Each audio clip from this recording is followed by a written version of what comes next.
சுரா கைட் 10ஆம் வகுப்பு பொதுத் தேர்வுக்கான புதிய பதிப்பு. அதிக மதிப்பெண் பெற சுரா கைட் அனைத்து புத்தக கடைகளிலும் கிடைக்கும். Also available on Amazon, Flipkart and surabooks.com.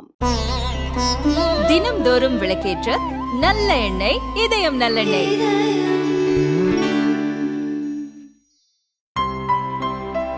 இனிமே கண்ணை மூடிட்டு கடலை எண்ணெய் வாங்கலாம். ஏன்னா மந்த்ரா கடலை எண்ணெய் இதயத்தின் தயாரிப்பு.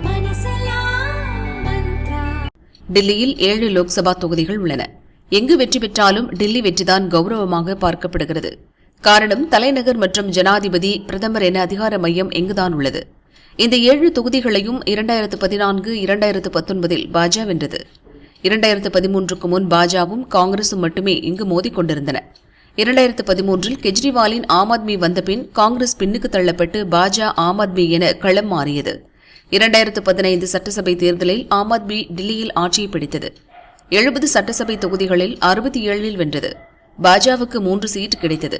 காங்கிரசுக்கு எதுவுமே கிடைக்கவில்லை. 2019 லோக்சபா தேர்தலில் பாஜகவுக்கு மாபெரும் வெற்றி கிடைத்தது. மோடி 2வது முறையாக பிரதமரானார். இந்த வெற்றி 2020 டில்லி சட்டசபை தேர்தலில் பாஜகவுக்கு சாதகமாக இருக்கும் என அந்த கட்சி தலைமை நம்பியது. ஆனால் ஆம் ஆத்மி 62 தொகுதிகளில் வெற்றி பெற வெறும் 5 தொகுதிகளில் மட்டுமே பாஜக வென்றது.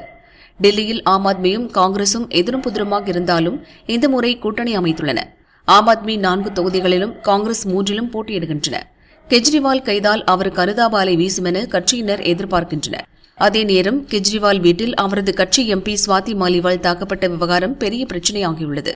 இதற்கு பதில் சொல்ல முடியாமல் ஆம் ஆத்மி கட்சியினர் தவிக்கின்றனர். இன்னொரு பக்கம் ஆம் ஆத்மி கட்சியோடு வேலை செய்ய காங்கிரஸ் தொண்டர்கள் சங்கடப்படுகின்றனர். கூட்டணி பிடிக்காமல் காங்கிரசின் சீனியர் தலைவர் அரவிந்தர் சிங் லவ்லி பாஜகவில் சேர்ந்துவிட்டார். இப்படி சாதக பாதக அலை வீசும் நேரத்தில் நேற்று டில்லியில் உள்ள 7 தொகுதிகளிலும் ஒரே கட்டமாக ஓட்டுப்பதிவு முடிந்துள்ளது.